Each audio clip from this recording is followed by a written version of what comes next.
Okay listen, कल बच्चे हमने एक टॉपिक कवर किया था, है ना? अरे नहीं, मजाक कर रहा था बच्चे, मजाक कर रहा था मैं वैसे सर। कल हमने टॉपिक किया था बच्चे यूनिफॉर्म सर्कुलर मोशन, जिसमें तुमने किया था कि एक्सेलरेशन टुवर्ड्स कहाँ होती है बच्चे? सेंटर। एक्सेलरेशन कहाँ होती है? Towards the centre. कहाँ होती है acceleration? Towards the centre. Okay, ध्यान से सुनना बच्चे अगला पार्ट इसमें। मैंने कल आपको 2-3 एग्जांपल्स बताए थे कि जब भी कोई बॉडी रोटेट करती है, there is one force which takes the body towards the center. If a stone is tied to a thread, tension force is the centripetal force. किया था कल? ये किया था। ओके, लिखो बच्चे पहला point, stone tied to a thread. Stone tied to a thread. Stone tied to a thread. अगर एक स्टोन को थ्रेड से टाई करोगे और उसे गोल गोल ऐसे घुमाओगे, उस स्टोन को बच्चे बाहर नहीं जाने देता। कौन? थ्रेड। क्योंकि वो थ्रेड उस स्टोन को हमेशा किस तरफ खींचता है बच्चे? हाँ जी बेटा, किस तरफ खींचता है उस स्टोन को? हमेशा टुवर्ड्स द सेंटर। तो कौन सी फोर्स होती है थ्रेड में? थ्रेड में कौन सी फोर्स होती है वैसे? टेंशन। कौन सी? टेंशन। तो जो तुमने लिखा है stone tied to a thread, इसकी अगली लाइन में लिखो the centripetal force is provided by the tension force of the spring. The centripetal force is provided by the tension force of the spring. जब एक स्टोन को rotate करते हैं बच्चे, तो जो टेंशन फोर्स, सेंट्रिपिटल फोर्स है, वो कौन सी फोर्स होगी? आपकी टेंशन। समझ आ गई? क्लियर है बेटा? इस स्टोन को बाहर कौन नहीं जाने दे रहा? Tension force. किसकी? थ्रेड की। ठीक है, वो बार बार स्टोन को कहाँ खींच लेती है? Circular motion. कोई और एग्जांपल बताओ सर्कुलर मोशन का। इलेक्ट्रॉन, उससे पहले बच्चे प्लैनेट अराउंड सन।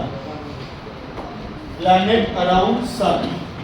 जब एक प्लैनेट सन के अराउंड रेवोल्यूशंस करता है, तो वो अपने रेवोल्यूशन ऑर्बिट से बाहर नहीं जाता, है ना? हमें पता है ना, 365 दिन बाद एक साल पूरा होना ही होना। तो 365 1/4 डे के बाद एक रेवोल्यूशन कंप्लीट होनी होगी। तो it is a uniform circular motion. तो कौन सी ऐसी फोर्स है जो प्लैनेट को दूर नहीं जाने देती? ग्रेविटेशन। लिख लो, the necessary centripetal force is provided by the gravitational force. The centripetal force is provided by the gravitational force. The centripetal force is provided by the gravitational force.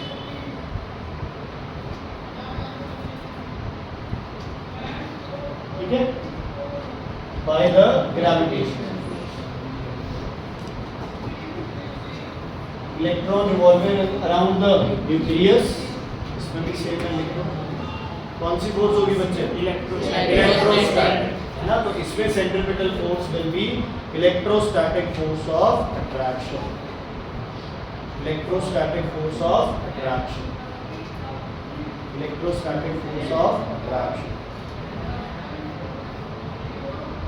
बेटा कल वाले क्वेश्चन में डाउट्स नहीं है?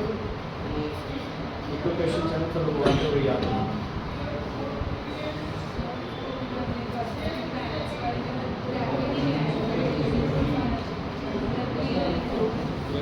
Gravitational force लिखा है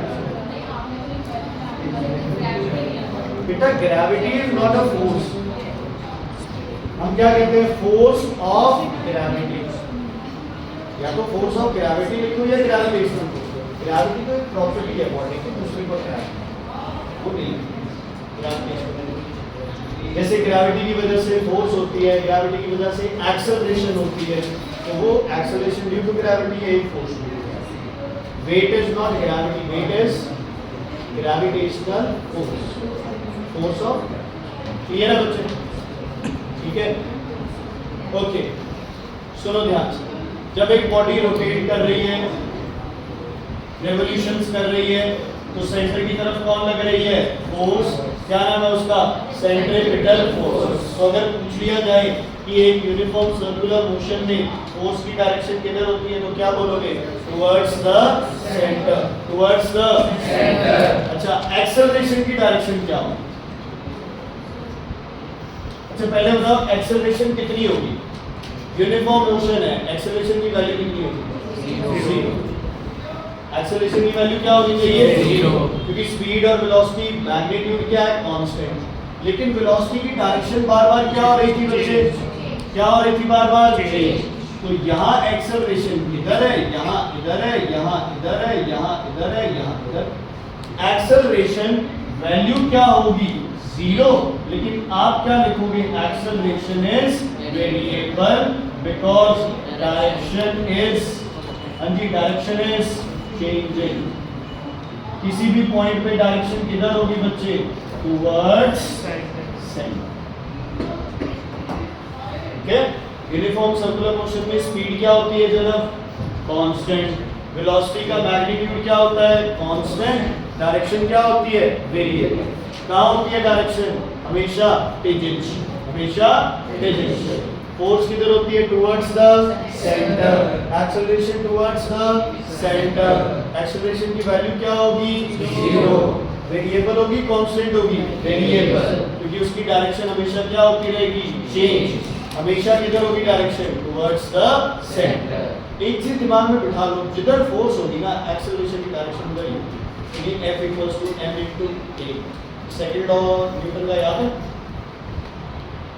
Rate of change in momentum of a body is directly proportional to the force applied, and the change takes place in the direction of force, and the change takes place in the direction of force. तो acceleration की direction हमेशा इसकी direction के बराबर होगी, force की। कर दो बच्चे से आप,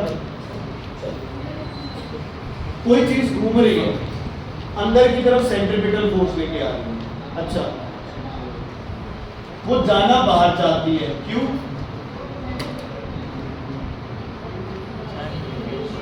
सेंट्रीफ्यूगल फोर्स की वजह से। पक्का? थोड़ी देर बाद ये बकवास मत करना कि सेंट्रीफ्यूगल फोर्स तो होती नहीं है, इमेजिनरी है। तुम जो इमेजिन करते हो वो सच में होता हो रहा है? होता है? इमेजिन तो एक तरह से हाइपोथेटिकल ही है ना। हम यही कहते हैं ना, इमेजिन कर लो अभी एकदम से तुम्हारी छुट्टी हो जाए, इमेजिन कर लो मैं यही गिर जाऊं 10 दिन तक, मुमकिन आप बोलो, ये चीज ऐसे ही क्यों जा रही है? रस्सी टूट गई, स्टोन इधर ही क्यों जा रहा है? मैं कह रहा हूँ सेंट्रीफ्यूगल फोर्स है ही, फोर्स टेंजेंशियल लग रही है। आप तो कह रहे थे फोर्स टुवर्ड्स द सेंटर। एक पॉइंट पे इधर लग रही है फोर्स। अब एक बात बोल दिया, या तो इधर फोर्स बोल दिया, रिएक्शन होगा, रिएक्शन। क्या बोला था अभी? एक्शन है, रिएक्शन। और कुछ स्कूल में याद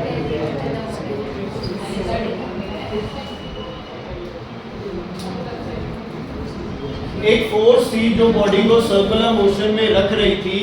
जब ये फोर्स एक्ट करना बंद हो गई तो बॉडी जैसे है वैसे ही जा रही है, because of its inertia, because of its inertia, because of its inertia. एक सिंपल सा लॉजिक है कि एक स्टोन मूव कर रहा था, जैसे थ्रेड टूटा तो अंदर की तरफ जो फोर्स लेके आ रही थी वो क्या हो गई? जीरो। तो स्टोन क्या मूव कर रहा है? बिल्कुल सीधा मूव कर रहा है। क्या मूव कर रहा है स्टोन? बिल्कुल सीधा। ये कोई सेंट्रीफ्यूगल फोर्स थोड़ी है, समझ आ गई? जब किसी चीज पे फोर्स लगनी बंद हो जाती है तो the body remains in the same state, either stationary or at rest, stationary or moving, either stationary or moving. Force लगनी बंद हुई तो बॉडी जैसे जा रही थी वैसे ही जा रही। क्लियर है बच्चे? समझ आ गया? कोई बोले कि ऐसे घुमा रहे थे, रस्सी टूट गई, बॉडी उधर गई, क्यों? सेंट्रीफ्यूगल नहीं, किसकी वजह से? इनर्शिया की वजह से चली। अब अगर बॉडी रोटेट कर रही है, एक फोर्स उसे अंदर की तरफ खींच रही है, तो यार ये बॉडी अंदर आनी चाहिए थी। तो सिर्फ इस कंसेप्ट की ट्रुथफुलनेस के लिए हमने लगा दी एक और फोर्स। क्या नाम दे दिया उसको? सेंट्रीफ्यूगल। हमने कह दिया कि एक फोर्स बॉडी को अंदर की तरफ खींच रही है, वो तो सच में है सेंट्रीपिटल, और वो बॉडी अंदर नहीं आ रही है, उसी जगह पे ऐसे रोटेट कर रही है। इसका मतलब कोई फोर्स इमेजिन कर ली, वो बॉडी को क्या लेके जा रही है? सेंटर से दूर, पास लेके आ रही है। अगर वो x है, दूर लेके जा रही है, वो भी x है। सिर्फ दोनों की डायरेक्शन क्या है? ऑपोजिट। डायरेक्शन क्या है? तो centrifugal force is what force? Imaginary force, fictitious force, which takes the body away from the center. It is equal and opposite to the centripetal force. अगर कभी सेंट्रीफ्यूगल फोर्स की calculation आ जाए तो हम calculate किसको करेंगे? सेंट्रीपिटल को। सिर्फ उसके आगे साइन क्या लगाएंगे? तो देखो, सेंट्रीफ्यूगल फोर्स इज अ ये वर्ड लिखना, क्या है ये? Fictitious force.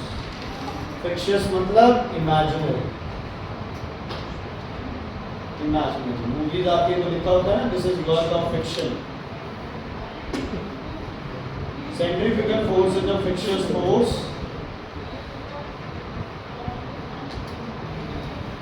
equal in magnitude but opposite in direction to centripetal force. Equal in magnitude but opposite in direction. Equal in magnitude but opposite in direction to the centripetal force. Opposite in direction to the centripetal force. Opposite in direction to the centripetal force. ठीक है बच्चे? अगर कोई पूछ ले कि circular direction में body rotate कर रही है, कौन सी फोर्स एक्ट कर रही है? सेंट्रीपिटल। सेंट्रीफ्यूगल मत लिख देना। दो पूछ ले तो सेंट्रीफ्यूगल बता। समझ आ गई? क्लियर? अब तुम्हारे पॉइंट पे आते हैं। क्या ये एक्शन और रिएक्शन है? यस और नो? यस और नो? इक्वलेंट क्या हो गई? ऑपोजिट। पता? चल, मैं इस पे चल रहा हूँ, मैं फोर्स किस डायरेक्शन में लगा रहा हूँ? डाउनवर्ड्स। ठीक है। एक्शन किस पे लग रहा है? फ्लोर पे। रिएक्शन किस पे लग रहा है? फ्लोर पे, मेरे पैर पे। फ्लोर पे, पैर पे। मैंने दीदी के सिर में स्केल मारा, एक्शन किस पे लगेगा? सिर पे। रिएक्शन किस पे लगेगा? स्केल पे। यही था। अच्छा, क्रिकेट के बैट से आपने शॉट लगाया, एक्शन किस पे लगा? बॉल पे। रिएक्शन किस पे लगेगा? क्या तुमने नोटिस किया एक्शन और रिएक्शन हमेशा दो अलग अलग बॉडीज पे लगे? पानी को पुश किया, पानी पे क्या लगा? एक्शन। बोट पे क्या लगा? Reaction. Action and reaction are equal and opposite, but always act on two different bodies. यहाँ तो सेंट्रीपिटल और सेंट्रीफ्यूगल दोनों किस पे लग रही है? एक ही बॉडी पे लग रही है। तो क्या ये एक्शन और रिएक्शन है? नहीं, क्योंकि यार ये सेंट्रीफ्यूगल तो है ही नहीं ना, ये तो वैसे ही क्या है? देखो, are centripetal and centrifugal force action and reaction forces? are CPCF लिखेंगे तो are centripetal and centrifugal forces action and reaction forces? Are centripetal and centrifugal action and reaction forces? Are centripetal and centrifugal action and reaction forces? पहले क्या answer आया बेटा? Yes या no? No, because action and reaction act on two different bodies. No, because action and reaction act on two different bodies. Action and reaction act on two different bodies. Action and reaction act on two different bodies. but CP and CF act on the same body. But CP and CF act on the same body. Act on the same body. ठीक है बच्चे? Clear है? कोई दिक्कत कोई परेशानी नहीं? पता? चल।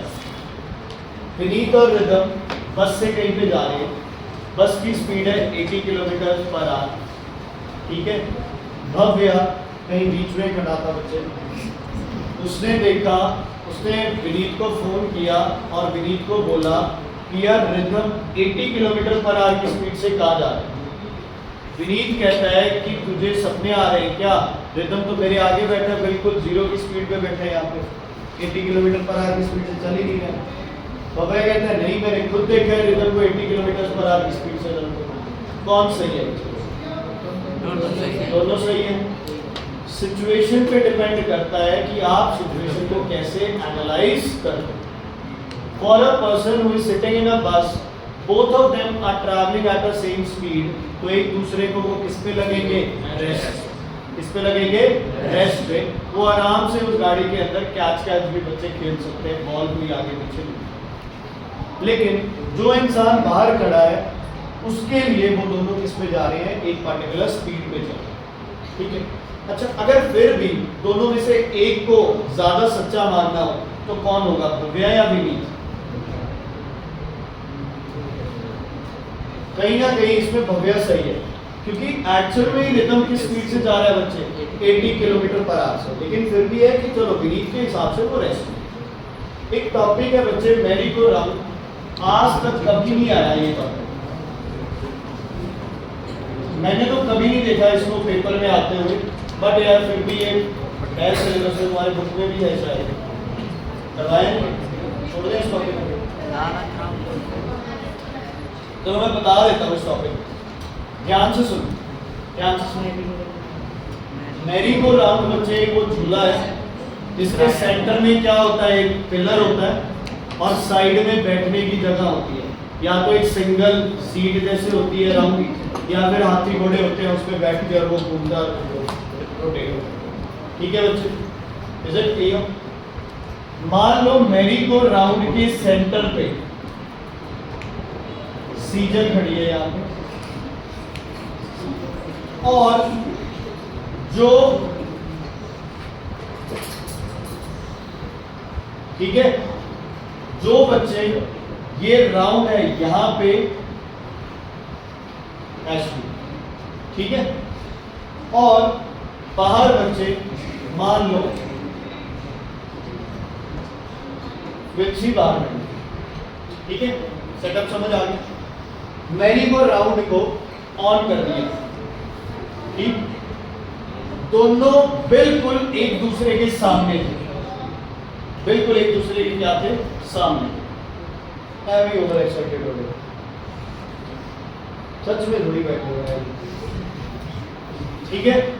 यहां सीजल है, यहां एशवी है। जब मैरी गो राउंड रोटेट करेगा, सीजल और एशवी सेम स्पीड से घूमेंगे या एशवी तेज घूमेगी, सीजल स्लो घूमेगी? क्या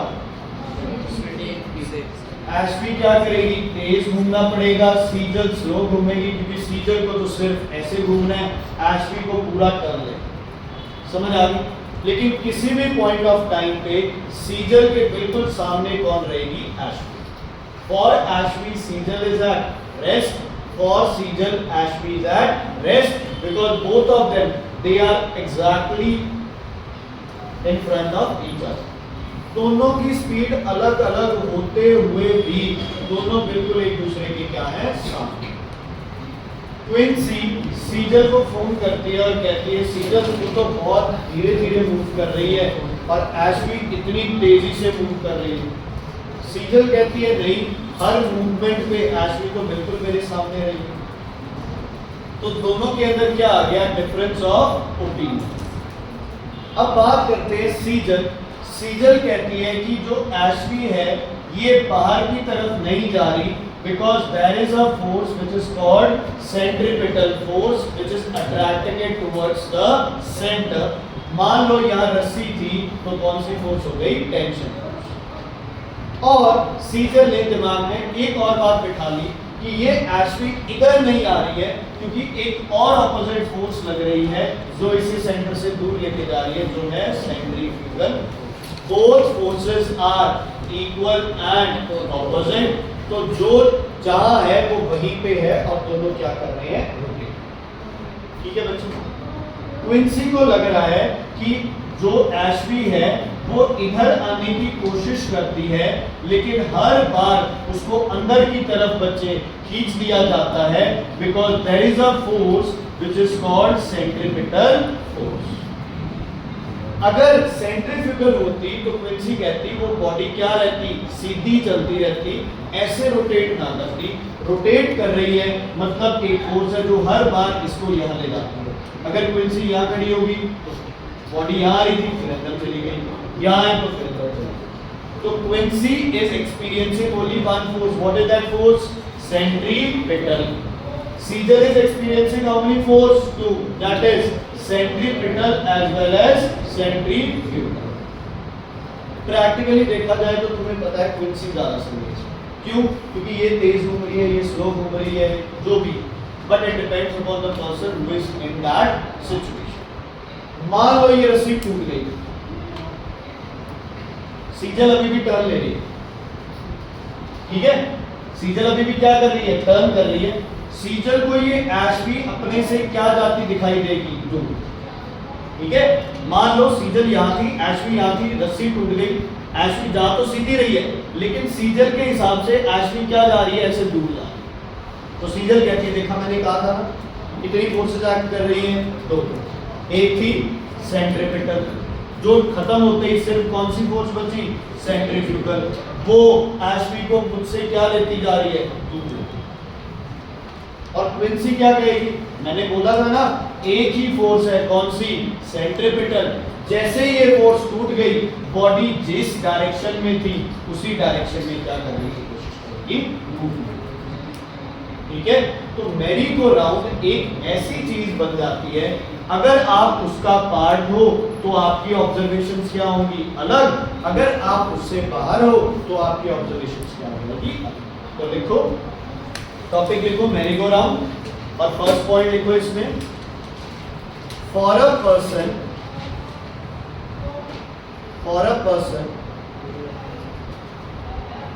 who is in the rotating frame, for a person who is a part of या in the rotating frame, for a person who is a part of or in the rotating frame, समझ रहे हो कि जो चीज rotate कर रही है, अगर वो इंसान उसका हिस्सा है, he will experience two force, CP and CF. He will experience two force, CP and CF. Paper में CP CF मत लिखना, ठीक है। For a person outside the rotating frame, for a person out of the rotating frame, for a person out of the rotating frame, there is only one force. What is that force? What is that force? Centripetal force.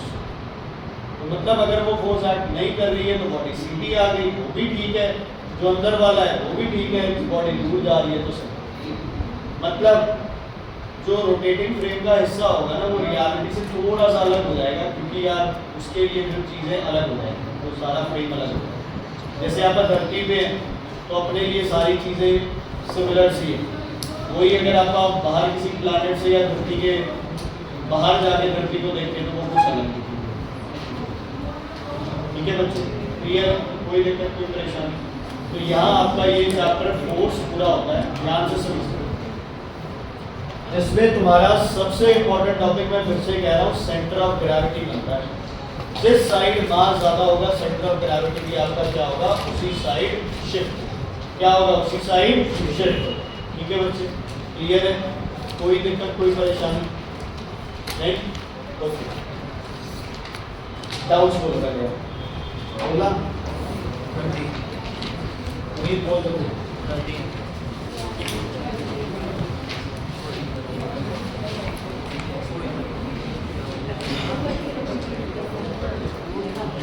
बोलो बेटा, कौन सा question है?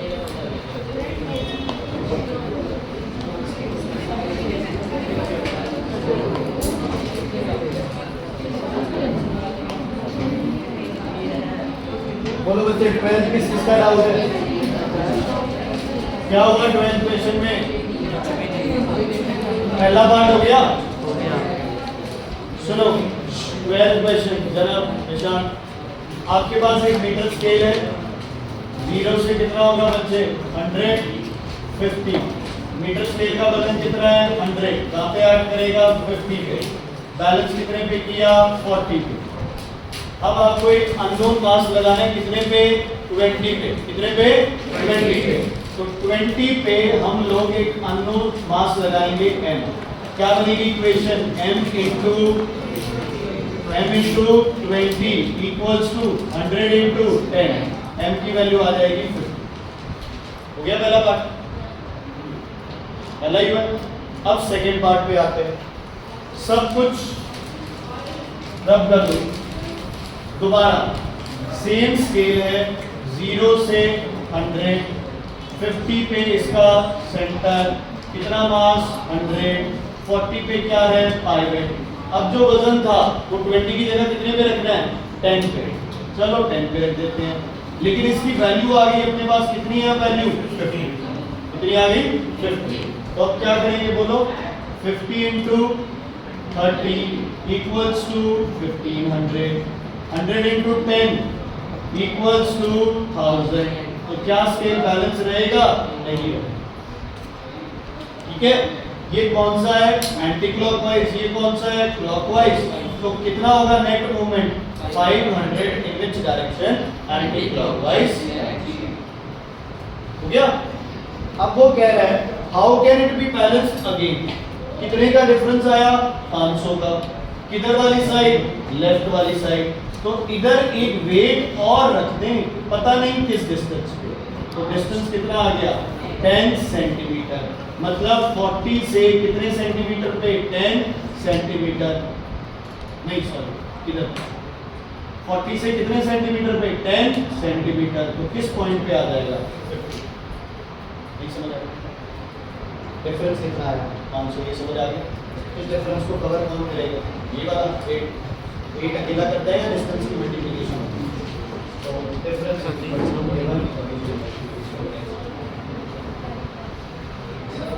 इधर क्यों लगा? 10 इधर लगेगा बिकॉज यहाँ पास। अच्छा वो प्लस माइनस दे देंगे। 40 में 10 जोड़ दिए लगता है।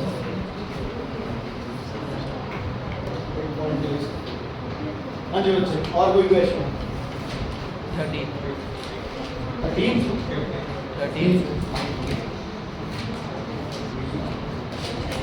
13 क्या हुआ? What weight on longer arm?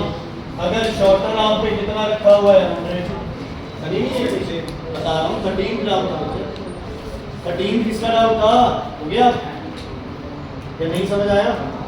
देखो दो लेंथ है 60 और 40। What weight on longer arm? 60 पे वेट कितना है पता नहीं, तो 60 इंटू x। छोटे वाले पे वेट कितना है? 100, तो 40 इंटू 100।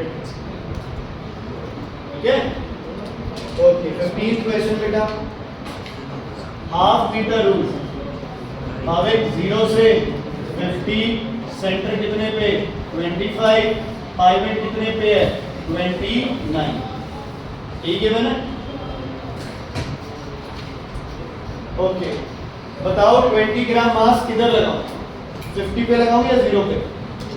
50 पे, क्योंकि ये साइड क्या है? छुट्टी है। कोई और चीज ऐड कर रही है इस पे? यस, सेंटर पे स्केल का खुद का वजन। ठीक है, तो इक्वेशन क्या बनेगी? W into 4 equals to 20 into 21। बेटा वीडियो देख लेना, कल जो बच्चे एब्सेंट थे। ठीक है, W into 4 equals to 20 into 21। यहाँ से W की वैल्यू। ठीक, चलो आगे बढ़ते हैं। इन विच डायरेक्शन? आपको ये बताया था, अगर ये अंदर होगा तो ये भी इधर जाएगा, अगर ये बाहर जाएगा तो ये भी। ठीक है, जिस साइड वेट जाएगा पाइवट पॉइंट भी उसी साइड शिफ्ट होगा, क्योंकि प्रोडक्ट क्या रहना है सब में? सेम। ठीक है, क्लियर है? कोई दिक्कत परेशानी? चलो हेडिंग डालो, पीरियोडिक टेबल।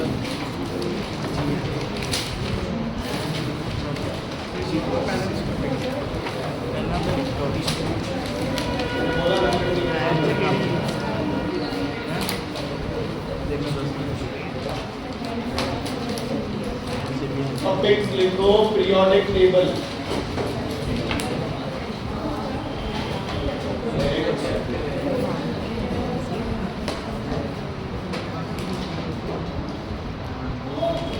कुछ चीज समझ में आई? कौन सा? एक बार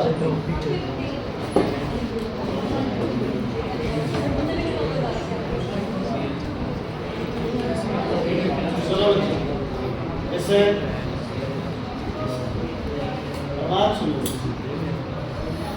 पिछली बार तुमने किए थे triads, Newland octave, middle east periodic table, भूल जाओ उसको, ठीक है। जनरली वैसे ही कोई क्वेश्चन अगर आ जाए तो अलग चीज है कि मेंडलीव टेबल किस पे बेस्ड था, एटॉमिक मास पे, है ना। एटॉमिक मास पे कौन सा टेबल था, मेंडलीव टेबल। बस एक आधा क्वेश्चन ऐसे था। मेन अब टारगेट किसको करना है, मॉडर्न पीरियोडिक टेबल को। तुमने 9th में पढ़ा था इसके यूजेस क्या है, इसके डिसएडवांटेज क्या है, ये क्या है, वो क्या है, ऐसे क्वेश्चन नहीं आते। जो तुमने ट्रेंड्स पढ़े थे ना, एटॉमिक साइज, ये वो सबसे ज्यादा इम्पोर्टेंट, ठीक है। सबसे पहले तुम्हें ग्रुप कैसे पता चलता है पीरियोडिक टेबल, ग्रुप कैसे पता चलता है, बोलो। Number of valence electrons. और पीरियड कैसे पता चलता है बच्चे, नंबर ऑफ शेयर्स। ये चीज अगर किसी को नहीं पता तो पूछो। एक valence electron group 1, 2 valence electron 2, 3 valence electron 30, 3 नहीं लिखना, क्या लिखना है 30, 4 का 14, 5 का 15, 6, 16, 7, 17, 8, 18। ग्रुप 1 को कौन से बोलते हैं नाम, alkali metals. Group 2 alkyl earth metals. Group 17 group 18 वैसे नाम क्या है उसका, जीरो। क्या नाम है उसका, जीरो, ठीक है, क्लियर। अगर आप ग्रुप में नीचे की तरफ आए तो क्या चीज सेम रहेगी, नंबर ऑफ वैलेंस इलेक्ट्रॉन, क्योंकि वैलेंस इलेक्ट्रॉन तो बताएंगे ग्रुप कौन सा है। तो आप जब भी पीरियोडिक टेबल में ऊपर से नीचे की तरफ आ रहे हो तो वैलेंस इलेक्ट्रॉन क्या रहेंगे, सेम। नंबर ऑफ शेल्स क्या करेंगे बच्चे, नंबर ऑफ शेल्स क्या करेंगे, इंक्रीज। शेल बढ़ गए तो एटॉमिक साइज क्या करेगा, इंक्रीज। साइज एटॉमिक बढ़ गया तो न्यूक्लियर पुल क्या करेगा, डिक्रीज। न्यूक्लियर पुल डिक्रीज किया तो मेटालिक कैरेक्टर क्या करेगा, इंक्रीज। मेटल्स कौन से एजेंट होते हैं, रिड्यूसिंग, तो रिड्यूसिंग नेचर क्या करेगा, इंक्रीज। नॉन मेटालिक नेचर क्या करेगा, डिक्रीज। ऑक्सीडाइजिंग नेचर क्या करेगा, डिक्रीज। चलो मुझे पता है यहाँ के बाद सब जीरो, ठीक है। चलो अगर इलेक्ट्रॉन दूर जा रहे हैं न्यूक्लियस से, इसका मतलब एटॉमिक साइज बढ़ता है, एक एटम की रीच दूर तक। लेकिन हमें पता है जितना इलेक्ट्रॉन एक न्यूक्लियस से दूर जाएगा उसको अट्रैक्ट करने की कैपेसिटी उतनी ही क्या हो जाएगी, उतनी क्या हो जाएगी, कम। ठीक है, ये तो बनी हुई बात। आपके जो पास है और एक आपसे दूर है तो आप पास वाले को ज्यादा कंट्रोल कर सकते हो, दूर वाले को कंट्रोल नहीं कर सकते। समझ आ गई? तो atomic size is increasing because number of shells are increasing. Second thing, nuclear pull. Proton तो बढ़ते जा रहे हैं न्यूक्लियस में, लेकिन जो इलेक्ट्रॉन है वो दूर जाते हैं। तो प्रोटॉन बढ़ने का फायदा क्या हुआ, जब इलेक्ट्रॉन ही दूर चला गया तो उस पर अट्रैक्शन क्या हो जाएगी बच्चे, ऑटोमेटिकली कम। तो न्यूक्लियर पुल कम। मेटल वो एलिमेंट में से है जो अपने इलेक्ट्रॉन को क्या करना चाहता है, लूज, ताकि वो इलेक्ट्रॉन दे दे और किस जैसा बन जाए, नोबल गैस। किस जैसा बन जाए, नोबल गैस। पहली बात तो एक चीज क्लियर है ना, हर कोई किस जैसा बनना चाहता है, नोबल गैस। तो मेटल्स इलेक्ट्रॉन लूज करके बनते हैं, नॉन मेटल्स इलेक्ट्रॉन गेन या फिर शेयर करके नोबल गैसेस। चलो अब ध्यान से सुनो, अगर इलेक्ट्रॉन दूर चला गया, अट्रैक्शन कम हो गई, तो लूज करना इजी है या डिफिकल्ट है, इजी। तो कौन सा नेचर बढ़ गया, मेटालिक। कोई भी एलिमेंट का अगर साइज बहुत ज्यादा बढ़ गया तो वो ऑटोमेटिकली क्या बन जाएगा, मेटल बन जाएगा। क्या बन जाएगा? तो जैसे जैसे नीचे आओगे साइज बढ़ रहा है तो कौन सा नेचर बढ़ रहा है, मेटालिक। मेटल्स इलेक्ट्रॉन दूसरे को दे देते हैं, खुद क्या होते हैं, ऑक्सीडाइज, दूसरे को क्या करते हैं, रिड्यूस। तो मेटल्स का कौन सा नेचर होता है, रिड्यूसिंग नेचर। कौन सा नेचर होता है, रिड्यूसिंग। तो जैसे जैसे नीचे गए मेटालिक नेचर बढ़ गया तो रिड्यूसिंग नेचर भी क्या हो गया, बढ़ गया। चलो नीचे जा रहे हो, नॉन मेटल की बात करते हैं। नॉन मेटल इलेक्ट्रॉन क्या करते हैं, एक्सेप्ट। इसका खुद का इलेक्ट्रॉन पता नहीं कितने मीटर दूर पड़ा है, क्या वो और इलेक्ट्रॉन ले पाएगा? वो अपने ही नहीं कंट्रोल कर रहा है तो दूसरा कहां से लेगा? तो जैसे जैसे नीचे जाओगे नॉन मेटालिक नेचर क्या होने लग जाता है, कम। क्या होने लग जाता है, कम। ठीक है, मेटालिक नेचर क्या होता है, ज्यादा, नॉन मेटालिक नेचर क्या होता है, कम। ओके, ऑक्सीडाइजिंग नेचर क्या होगा, कम, क्योंकि non metals are oxidising agent. Non metals are oxidising agent. ध्यान से सुनो, नीचे की तरफ नंबर ऑफ शेल का कौन सा ऑर्डर बनेगा, इंक्रीजिंग या डिक्रीजिंग? नीचे की तरफ इंक्रीजिंग। एटॉमिक साइज का इंक्रीजिंग ऑर्डर, न्यूक्लियर पुल का डिक्रीजिंग ऑर्डर, मेटालिक नेचर का इंक्रीजिंग, रिड्यूसिंग का इंक्रीजिंग, नॉन मेटालिक का डिक्रीजिंग, ऑक्सीडाइजिंग नेचर का डिक्रीजिंग। पिछली बार फंस रहे थे ना वो क्वेश्चन जिसमें इंक्रीजिंग या डिक्रीजिंग ऑर्डर दे देते थे, गड़बड़ हो जाती है। तो ध्यान रखना। क्लियर है बच्चे? ग्रुप को स्टडी करना सबसे इजी है, कोई एक्सेप्शन नहीं है, सिर्फ लास्ट वालों को छोड़ दो, है ना, अलीना की रब से फरियाद को छोड़ दो। फ्रांशियम इज रेडियो एक्टिव, उसकी प्रॉपर्टीज अलग है ना, बेटा मांगे कन्या सुंदर बाप रोए रोए, रेडियम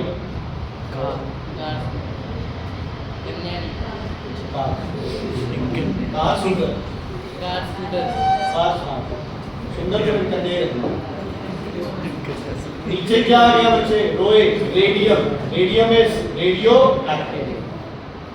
ऐसे ही जब आप फ्लोरीन, क्लोरीन, ब्रोमीन एस्टेटाइन करते हो तो एस्टेटाइन को ज्यादातर नहीं तुम्हारा उसमें आएगा सिलेबस में, क्योंकि एस्टेटाइन जो है ना जैसे जैसे नीचे जाते हो उसकी नॉन मेटालिक प्रॉपर्टी बहुत ज्यादा क्या हो जाती है, कम हो जाती है ना।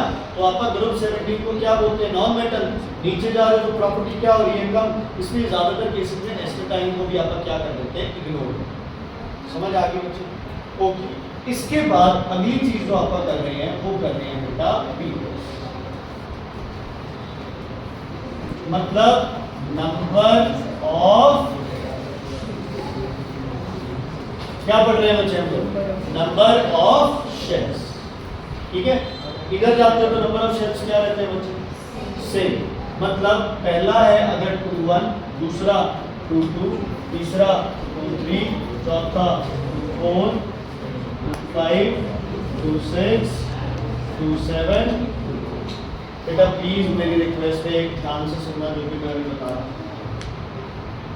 मान लो आपके पास अब ये सब चीजें आ गई, पहली बार में इसे देखते हैं तो अपने को ये लगता है कि शेल्स हर एक में सेम है, तो एटॉमिक साइज क्या रहेगा, सेम। ऑप्शन में भी बात सेम होगा और आप टिक करके खुश हो जाएंगे कि हमने सही है। फिर कुछ बच्चों के दिमाग में ये डाउट आएगा कि शेल तो सेम है लेकिन नंबर ऑफ इलेक्ट्रॉन्स क्या करते जा रहे हैं, बढ़ते जा रहे हैं। इलेक्ट्रॉन बढ़ गए तो पुल करना क्या हो जाएगा, मुश्किल, तो एटॉमिक साइज क्या कर गया, इंक्रीज। नहीं सोचना ऐसा कुछ। ठीक है, मैं एक सिंपल सा एग्जांपल ले रहा हूं। मान लो, ठीक है, मान लो ये एक प्लैनेट है, ठीक है, ये एक प्लैनेट है और मैं एक क्या हूं, सन। ठीक है, इसको कुछ हीट ऑब्जर्व होगी यहाँ पे। अब मैंने क्या किया, सेम ऑर्बिट में एक प्लैनेट और डाल दिया लेकिन सन एक ही जगह क्या कर दिए। तो अब ध्यान से सोच के बताना, क्या कोमल को उतनी ही हीट ऑब्जर्व होगी या ज्यादा ऑब्जर्व होगी? क्यों, 2 प्लैनेट है ना, प्लैनेट 2 हो गए ना, मतलब प्लैनेट 50 हो जाए फर्क नहीं पड़ेगा, सन पे फर्क पड़ेगा। मतलब अगर शेल सेम है, इलेक्ट्रॉन चाहे जितने मर्जी हो, फर्क नहीं पड़ता। किस पे फर्क पड़ता है, नंबर ऑफ प्रोटॉन्स। इसमें कितने प्रोटॉन्स थे, 3, इसमें 4, इसमें 5, इसमें इसमें 6, 7, 8, 9 और 10। समझ आ गए? इलेक्ट्रॉन सेम शेल में ऐड हो रहे हैं। न्यूक्लियस में कौन ऐड होता जा रहा है? प्रोटॉन। इलेक्ट्रॉन को दूर नहीं भेज रहे, तो वहीं कर रहे हो, ठीक है? तो हर इलेक्ट्रॉन पे जो अट्रैक्शन होगी वो थोड़ी सी क्या हो जाएगी? क्या हो जाएगी? क्या हो जाएगी? मतलब जब आप इधर जा रहे हो तो बेटा न्यूक्लियर पुल क्या करता है? इंक्रीज। एटॉमिक साइज क्या करता है? डिक्रीज। थोड़ा सा फर्क पड़ेगा। मतलब अगर ये 40 है तो ये 39.9 होगा, ये 39.8 होगा, ये 38 हो जाएगा, ये 37 ऐसे। लेकिन अगर आप नीचे की तरफ जाते हो, अगर इसका साइज था 10 तो ये हो जाएगा 100, ये हो जाएगा मान लो 5, ठीक है? इधर एटॉमिक साइज बढ़ेगा, इधर एटॉमिक साइज क्या होगा? कम होगा। थोड़ा डिफरेंस पड़ेगा, लेकिन डिफरेंस पड़ेगा। अगर आप ये सोच रहे हो कि एटॉमिक साइज सेम रहना चाहिए तो कहीं ना कहीं ठीक हो, सेम नहीं रहता, बट थोड़ा थोड़ा क्या करता है? डिक्रीज करता है। क्यों? क्योंकि न्यूक्लियर पुल क्या कर दिया? इंक्रीज कर दिया। लिखो, मैं लिखवाता हूं। Atomic size across the period, atomic size across the period decreases because atomic size across the period decreases because पहला पॉइंट लिखो, addition of proton to the nucleus increases nuclear charge. Addition of electron to the proton, addition of proton to the nucleus, addition of proton to the nucleus increases nuclear charge, increases nuclear charge, increases nuclear charge. ठीक है बच्चों? Second point लिखो, since electrons are added in the same shell, since electrons are added in the same shell, since electrons are added in the same shell, since electrons are added in the same shell, nuclear pull increases, nuclear pull increases. ठीक है? तो nuclear charge बढ़ने से nuclear पुल बढ़ेगा, क्योंकि electron किस पे add हो रहे हैं? Same shell. किस पे ऐड हो रहे हैं? Same shell. समझ आ गई बच्चे? तो ये दो रीजन आपको साथ में लिखने पड़ेंगे। एटॉमिक साइज कम होने का वजह क्या है? न्यूक्लियर चार्ज का बढ़ना और न्यूक्लियर पुल का क्या हो जाना? कम। ठीक है बेटा? क्लियर? चलो, मेटालिक नेचर बताओ। अब एटॉमिक साइज कम, न्यूक्लियर पुल ज्यादा है ना? मतलब इलेक्ट्रॉन दूर नहीं जा रहे, अब क्या आ रहे हैं? पास आ रहे हैं। तो मेटालिक नेचर क्या हो गया? कम। इसका मतलब रिड्यूसिंग नेचर भी क्या हो गया? कम। नॉन मेटालिक नेचर क्या हो गया? ज्यादा। और ऑक्सीडाइजिंग नेचर भी क्या हो गया? समझ आ गई? Is it clear? कोई दिक्कत, कोई परेशानी है तो बताइए, नहीं तो ठीक है?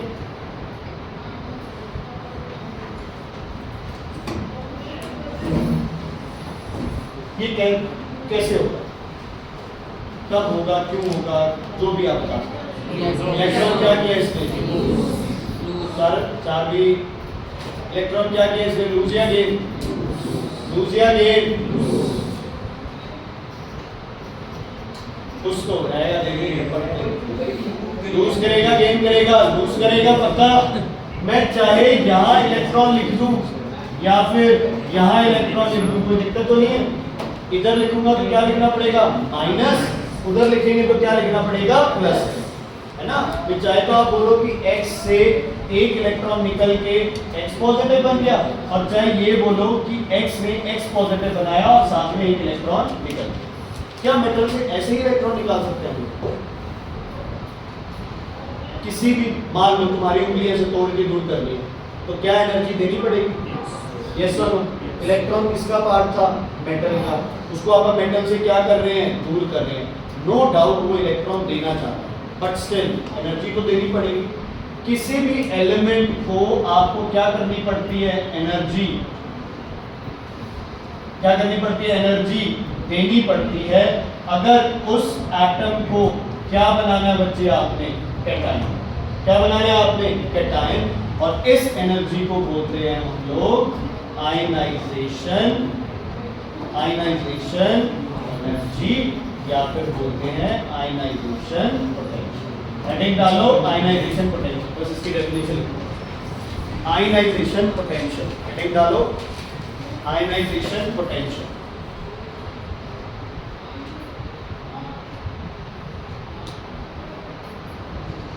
इसी के हिसाब से बोल रहा हूँ, एक बात सुन लो, लिखना मत। आयनाइजेशन पोटेंशियल देख लो बच्चे हमारे, ionisation potential again G is a energy required to change a atom to a cation by removing an electron. समझ है ना, सीधा कोई वो नहीं है, तो लिखो फिर इसको। इट इज द एनर्जी, ये वर्ड ऐसे लिखना है, it is the energy required to remove an electron, it is the energy required to remove an electron from a, to remove an electron from an isolated